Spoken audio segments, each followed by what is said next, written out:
एक बार की बात है, एक छोटा सा चूहा अपने माता पिता के साथ पुराने खेत के पास बने एक बिल में रहता था।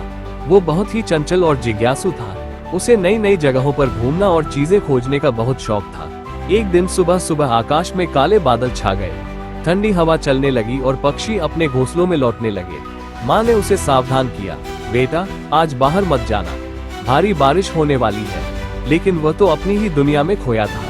उसने सोचा थोड़ा सा ही तो घूमूंगा, फिर वापस आ जाऊंगा। वो चुपचाप बिल से बाहर निकल गया, खेतों में उछलता कूदता चला गया। रास्ते में उसे एक गिरे हुए आम का टुकड़ा मिला। वो उसे खाने बैठा ही था कि अचानक तेज बिजली चमकी और जोरदार बारिश शुरू हो गई। अब वो घबरा गया, चारों तरफ पानी ही पानी था। उसका छोटा सा शरीर भीग गया और मिट्टी में फिसलकर वो एक गड्ढे में गिर पड़ा।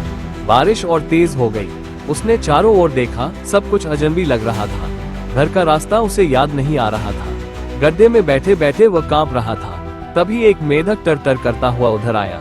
उसने पूछा, तुम यहाँ क्या कर रहे हो? उसने रोते हुए सारी बात बता दी। मेढक बोला, डरो मत, मैं तुम्हें अपने घर ले चलता हूँ। जब बारिश रुकेगी तब तुम अपने घर लौट जाना। मेढक ने उसे अपने बिल में शरण दी। वहाँ और भी छोटे छोटे जीव थे जो बारिश से बचने आए थे। सबने मिलकर उसकी मदद की। किसी ने उसे तिनकों से धन दिया तो किसी ने उसके लिए खाने के दाने लाए। अब वो थोड़ा आराम में था, लेकिन अपने घर की बहुत याद आ रही थी। कई घंटे बाद बारिश थमी और सूरज निकल आया। मेढक ने कहा, अब तुम्हें तुम्हारे घर तक छोड़ देता हूँ। दोनों साथ चल पड़े और कुछ ही देर में वह अपने बिल के पास पहुँच गया। माँ दरवाजे पर खड़ी थी, आंखों में आंसू लिए।